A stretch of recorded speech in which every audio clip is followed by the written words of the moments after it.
I'm Chrissy. And I'm Michelle. And we are the Morally Grayscale, where we talk all things bushically Clair. Bushically Clay.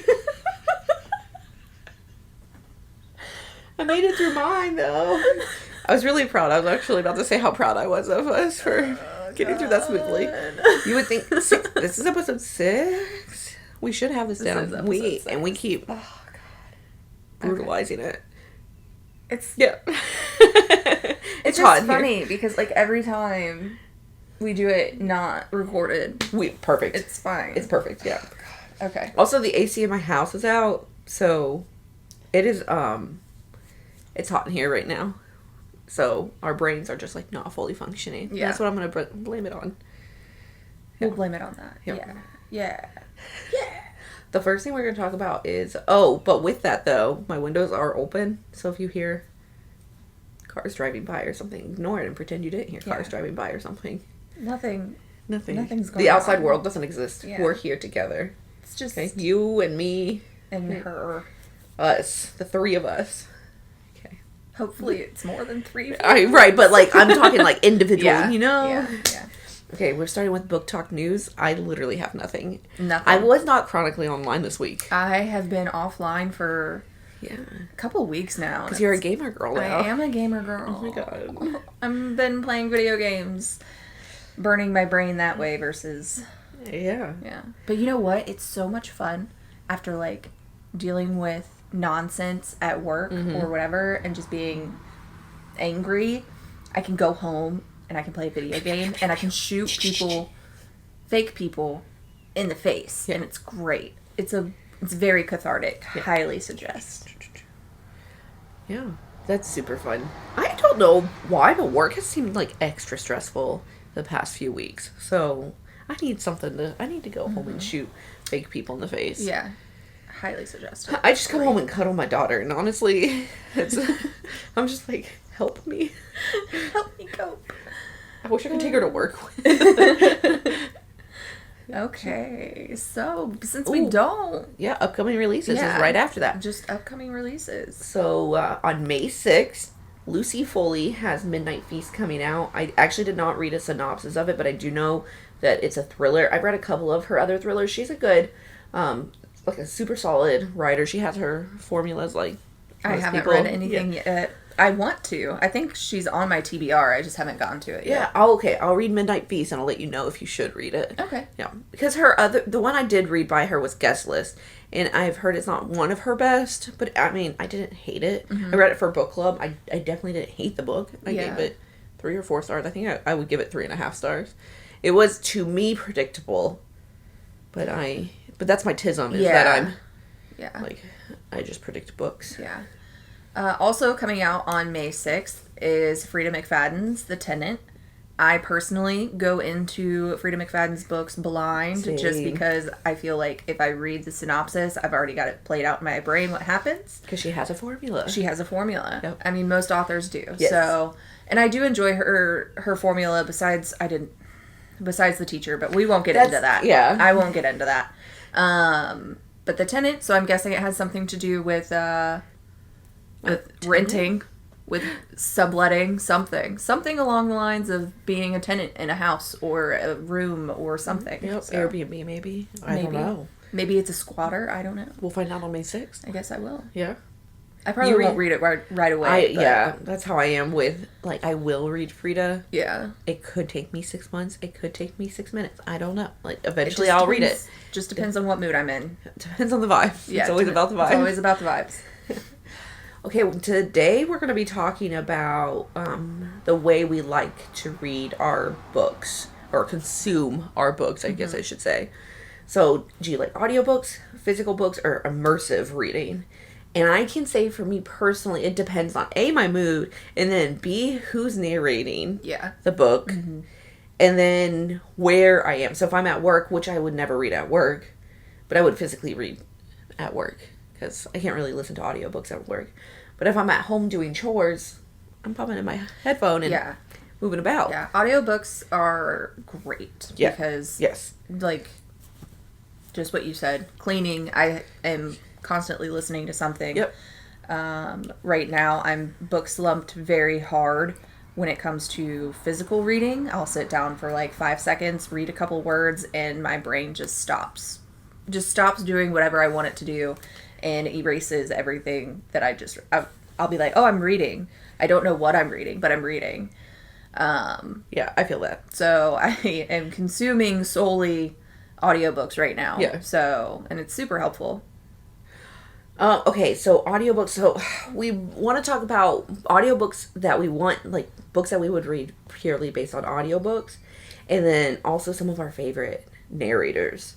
So for me, one of my favorite audiobooks to listen to, which actually you have it on your shelf, was Lights Out. That was like a phenomenal audiobook. It was my very first Jacob Morgan book. Was it really? It was. Oh my gosh. I couldn't tell you what my first Jacob Morgan, because I didn't actually start paying attention to who was narrating until maybe 2 or 3 years ago. Mm-hmm. So I could have been listening to great narrators and not knowing that, except Elizabeth Evans. I've known your name forever.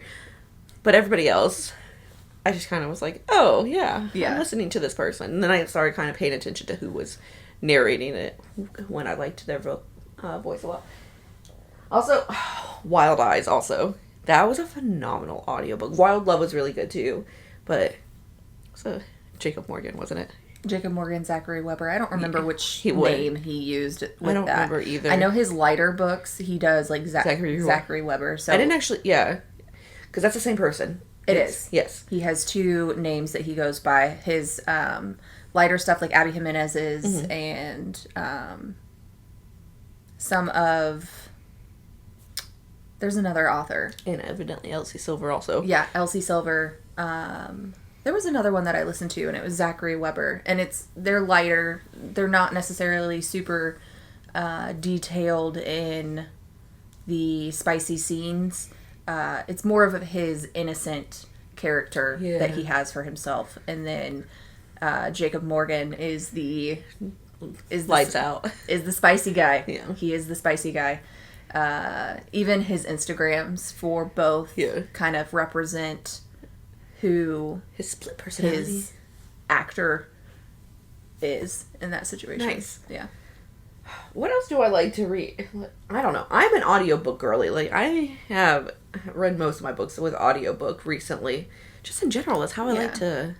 I like audiobooks. They're fun. Right. And, like, it's interesting to get how the narrators portray the characters. Mm-hmm. So, in Incidents Around the House, I highly suggest listening to it because our main character is a, 6-year-old girl.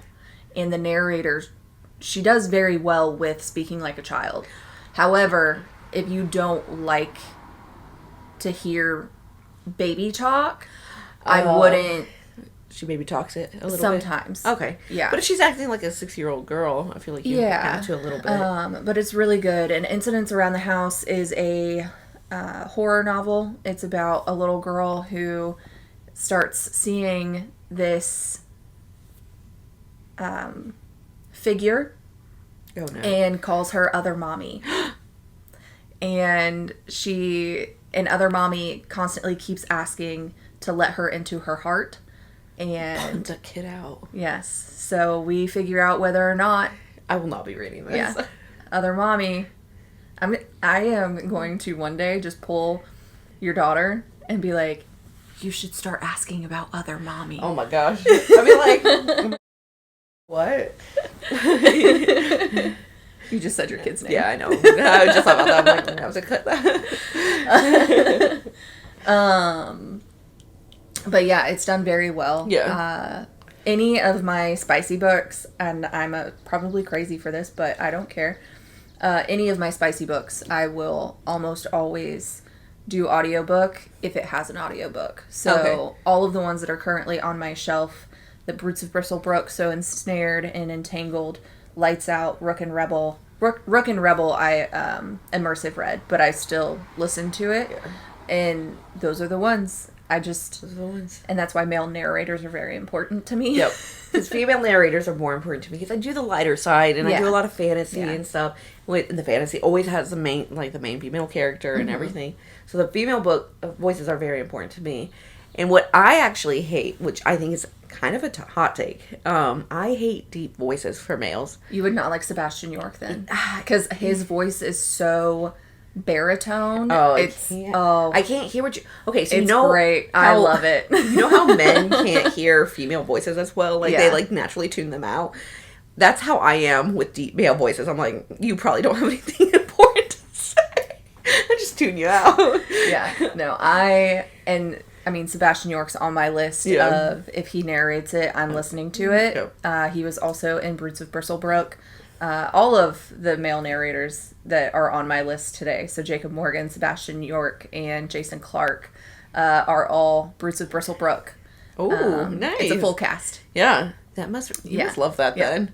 I do. I love it. Because I'm just going to go back and listen to that one again. I've thought about it because it's a why choose. Yeah. Oh, okay. Yeah. It's a why choose. And it's, it also has Teddy Hamilton in it. Oh my gosh. Yes. Ugh.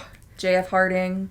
Teddy Hamilton is also. And then, in the second book, I believe Shane East is also in it. So that's a cast. It's a cast. It's a cast. It's a really good cast. I really want her to come out with a third book already, though. Yeah. So. Does she have an ETA on? No. That's sad. Yeah, it is sad. But I will probably reread and re-listen. Oh, yeah, for sure. Yeah. I don't have any, I must-read authors, but I don't necessarily have, must-listen-to narrators. I will keep tabs on what Elizabeth Evans... Actually, she released a, rom-com-y book. Mm-hmm. She narrated a rom-com-y book, a year or two ago. And it has been on my TBR since then. And I have never gone back to listen to it. Yeah. I don't know why. See, and I like Lucy Rivers. She does a really good job. Mm-hmm. Excuse me. She does a really good job with the thrillery but spicy type books, because she does the lovely bad things, and it was re-recorded. It was initially recorded with Joe Arden, and then Trisha Wolfe had it re-recorded with Sebastian York, and I don't know what it is with those deep baritone voice. Well, okay, I listen to my audiobooks. I would say 2.7 is my standard. I go up to 3.2-ish, and I'll go down to 2.5 if I have to. Mm-hmm. And with those deep baritone voices, it is really hard to listen that fast to them, because it's drowns out almost. It gets lost. I can listen to men faster than I can listen to women. Oh, I'm the exact opposite. So, the lighter their voice, I'm going to mention it. Throne of Glass, I can listen to at 3.5 speed. Yeah. I can fly through those books. You've also read it 18 times. Okay, that does help. That does help. But Elizabeth Evans' voice, just in general, I can just speed her up and listen to her. Also, I have Julia Whelan, who I'm a big fan of, and she does I think she said all of Emily Henry's books. She's also done a couple of Abby Jimenez's books, and so she's that rom-com-y type. And I'm a big fan of hers, especially with Emily Henry. They're normally just single point of view. And so she carries it. Mm-hmm. It's only her narrating. And she's I sped up the Emily Henry book I'm reading right now. So I sped that up a little bit more from that 2.7 speed. Yeah. Because she's just great. If I'm just listening... right now, my average just listen is about a 1.8 to a 2. Okay, yeah. If I'm immersive reading, I can knock that up to 3.2. Yeah. If I'm immersive Yeah. Yeah. We're flying. We hit 3.5, and I'm like, can we go any faster? Yeah. My current listen, I have to slow it down because of the female narrator. Oh. So, do you know who the female narrator is off the top of your head? Not off the top of my head. But I have it slowed down to 1.5. Oh my gosh. I know. I'm actually really curious to hear what she sounds like. I want to know if I would slow her down. I don't know. And I don't know if it's just because it's, there's also Middle Eastern derived anytime I don't know stuff, the language, I don't want to say the language, but if it isn't very modern day names, then I am... or words in general, that do end up having to slow it down, because I'm like, what did you just say? Or I have to immersive read it. Yeah. To understand what's being said. Yeah. So, I have it I have it knocked down to 1.5. Okay. Which makes sense for that book. Yeah. But for the male narrator, I could very easily kick it back up. Yeah. And I don't know who is actually doing that right now. When we stop recording, I'll look. Yeah, I'm actually curious. Yeah. Let me know. I'll tell you. Yeah, thank you. And you'll never know. You can't look it up yourselves or anything. I know, right? For you guys, do you guys have, like, any favorite narrators, any go-tos that, like, if they read a book, automatically you're going for it? Yeah. We would be very interested to find out. Yeah, because are we missing out on narrators? I feel like we are. Because we stay I don't want to say in a bubble. We have, like, our types of books that we like to read. And there's probably a ton of books out there that we would be interested in. Oh, I have to mention him. Yeah. Because I'm obsessed with his acting ability. And that is Jeff Hayes. Oh, yeah. I am obsessed. It is so good. And he sounds like a full cast. Yeah. And I thought he used some, like, voice modulators and stuff. No? And Sound Booth Theater, the company that he records under, posts reels and TikToks of him recording Dungeon Crawler Carl. Yeah. And he does not use voice modulators at all. That's so impressive, honestly. Like, that's crazy. Yeah. It is wild. It is absolutely insane. I'm obsessed. I love it. That's so awesome. Yeah. Speaking of actors, so an actor that just recently, I don't know, when I looked him up, they've narrated a few books, and I didn't know that. Matt Lantern or Lautner. He did Say You'll Remember Me, the male part, and he did a great job. Yeah. You showed me who you were talking about. Yeah. Yes, I remember. Yes, attractive. Mm-hmm. Yeah, actually an attractive male narrator. He's also a actor Yeah. On TV and movies and stuff. Actor. Yes. Not that they can't be not that they can't be on TV.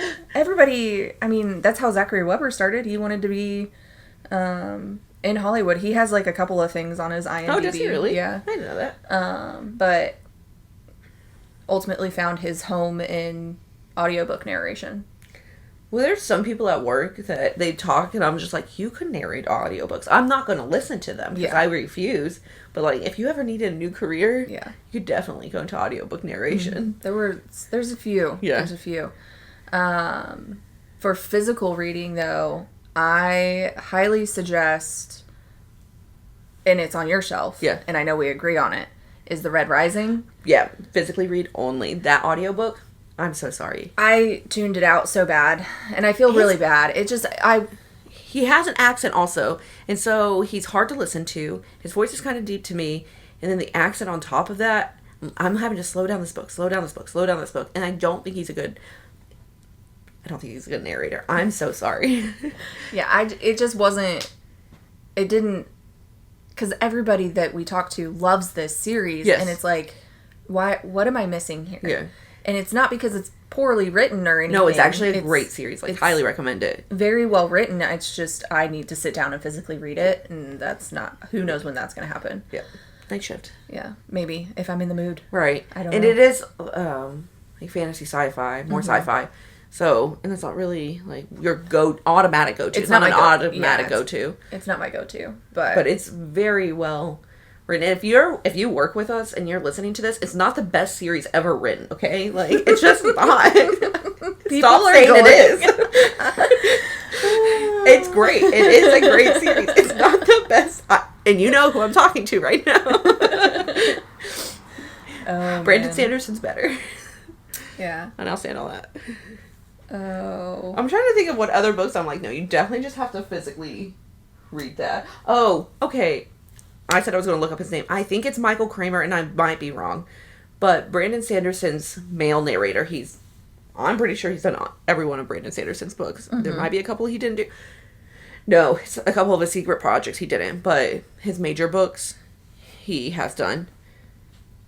And I'm pretty sure I have his name right, but I will have to look again. He's not bad. I don't mind him. A lot of people don't like him.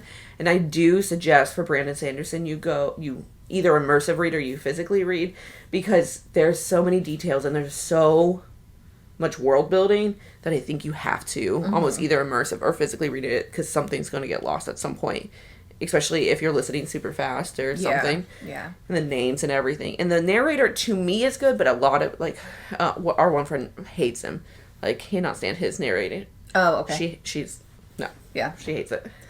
Yeah. And honestly, too, it's genre-based for me as well, whether or not I'm going to listen or just strictly read, which I'm honestly surprised that I listened to Incidents Around the House, because I typically don't listen to my my horror books, just because I feel like I get more of that creepy like feeling when I am physically reading it and I'm not hearing somebody else tell me the story, because I feel like it's somebody else telling me the story, so I'm not in it. Yeah. But if I'm reading it, I'm in it. I completely agree with you. If I'm reading a horror book, which is pretty rare in general, and I'm like starting to get creeped out, I'm like, man, you should just put this down for a second. Yeah. And I love that feeling. I love that creepy crawly feeling, but I think it's just because of my own personal life experiences.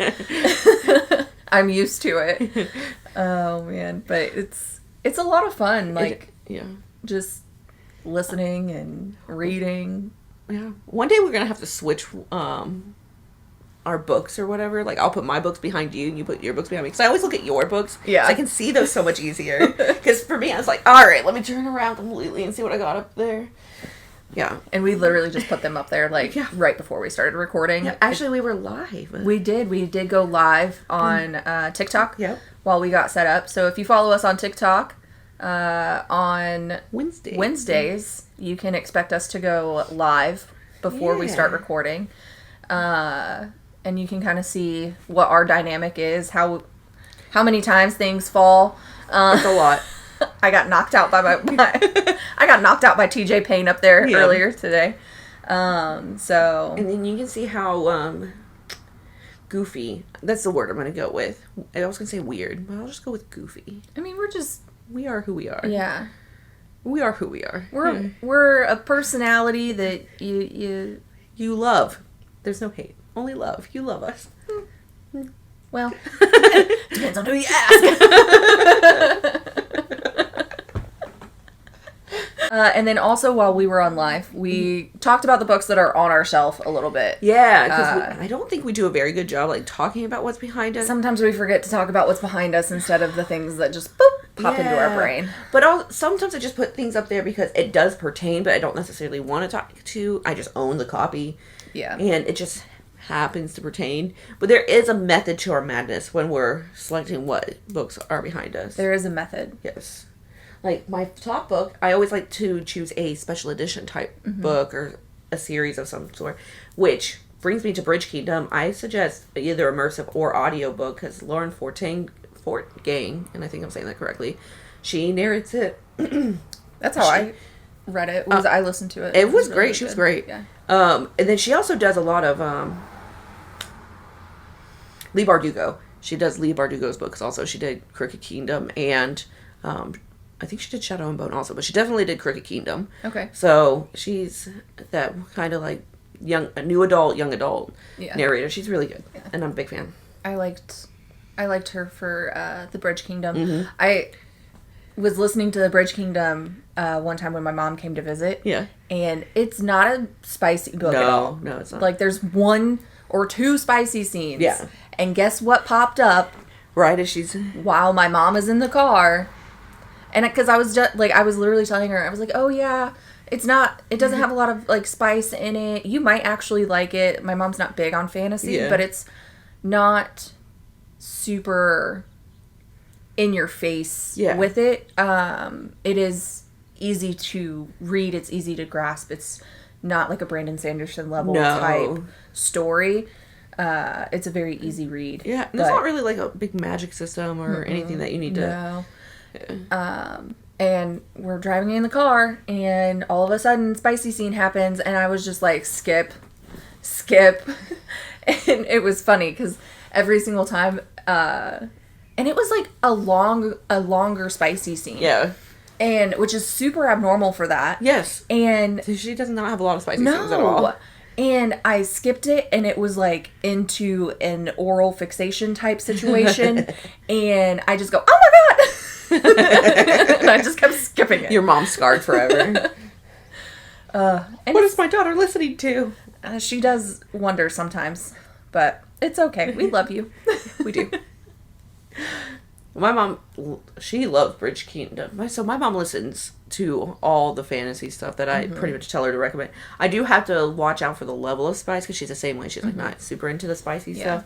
But if it's lighter, she loves it and she'll just skip the spice. She would probably honestly really like City of Brass then. I think she would. I really think she would. There's not a lot of it's a plot. Yeah. She likes plot driven like me. I get my personality somewhere. Yeah. It's smart. Which one was it? It's the middle book. TJ Payne tried to kill me again? Again. The second time. I'm just going to leave it there. There's now proof. Yes. In our episode, there is now proof that things keep falling. Things fall. Every single episode, something falls. So we actually need to do a montage of everything that's fallen. Everything. All right, do you want to talk about our current reads? Yeah. I'm doing Great Big Beautiful Life by Emily Henry, and I have a hot take. I'm super excited to start it. What's your hot take? It might be my favorite Emily Henry book so far. I am like a quarter of the way through it, so maybe I'll start hating it. But as of right now, I love this book. I don't know. It's got to do a lot to beat book lovers for me. It might be doing it. Okay, if you've read Seven Husbands of Evelyn Hugo, it, in my opinion, is very reminiscent of that. So, actually, this book is... I heard it when someone read an arc that this is not a typical Emily Henry book, and I was like, okay, whatever. It's not a typical Emily Henry book. It's slightly different. The love aspect is, I'm sure, going to be there. It's not there yet, but I'm sure it's going to be there. Yeah. Rivals to lovers. Rivals. And I'm waiting for it. But I love the main female character. And then she's interviewing, she's trying to get a position, and they are in like a month-long competition to see who's going to get the position. And so she's interviewing essentially an heiress. Oh my god, I just blanked. Back in the early 1900s, like the really rich, like the Rockefellers, right? Oh, yeah. Yeah. Yeah. And so they're kind of like, she's like an heiress or whatever. But she's in her 80s now. And there's a lot of family secrets or something. So it's like there's 7 husbands. Yeah, there's a lot of secrets, and the main character is like, what's going on here type thing. So it's almost like, in my opinion, like it has a little mystery thriller element to it as well. It's very good. I highly recommend. I am excited. I love Emily Henry, so I cleared my deck for her. Yeah, I actually finished the order also. Kingdom of Fallen Ash. I finished it. I beat you. I know. And we were talking about how you were going to have all 4 books done before I even started the first one. Yes, but you actually started the first one on time. And I beat you. Okay, that's actually an audiobook that I don't know if I love. So for me, the male narrator on that one did not hit. No, I agree. Which is weird because he does Quicksilver, and that is a fantastic audiobook. He did really good with Quicksilver. I just don't know when he would narrate Fallon, it was almost like a stage whisper, and I didn't. It wasn't for me. The female was really good though, but I just felt it was like a little disjointed between chapters. So I felt like I would, and that really happens when I'm listening to audiobooks, but I would like lose myself in my own thoughts. Yeah, that's very rare for me in audiobooks. What's your current read? Current read. We're going to play back to the last episode because I was excited to start it because it's been on my TBR for years, is the Jasad Heir. Yay! And it's really good so far. It's giving, inspired by Throne of Glass and honestly, like a little bit of City of Brass, a little bit of... So it's taking all your favorite books and just building it into one. And a little bit of like Zodiac Academy with like the enemies part. Okay. Yeah. But not aggressive bullying. Not aggressive. Not nearly as aggressive. I have to finish Zodiac Academy still. You don't need to. I've never read the 9th one. I can tell you what happens. Maybe I'll start over. I wouldn't. Zodiac Academy is good, but it's long. Way longer than it needs to be. Way longer. But yeah, it's, last heir has stayed hidden and she's been revealed, and now she's working with her enemy. We do love a good last heir. When in these, I don't know if it's trials, but it's a competition where she's like the chosen champion of her enemy's kingdom at this point. And he's like, I won't turn you in for being Jasad and having magic if you continue to be my champion. Ooh, that is giving Throne of Glass. Like, first Throne of Glass. Yeah. That sounds really good. Do you have anything else? I don't think I have anything else for today's episode. Really and it's raised almost 2 degrees since we started this episode. Yeah. So I think we call it, and we go into the living room where I have an AC unit. it's a little toasty in here. It is. So hopefully this is a much shorter episode than we're usually... Which we've been doing. We always say it's going to be a short episode. And then it's an hour long. But it's okay. It's fine. We appreciate you guys watching it full, like, you know, we love you guys. Yeah. So until then, until next time, keep questioning the things between black and white. Bye.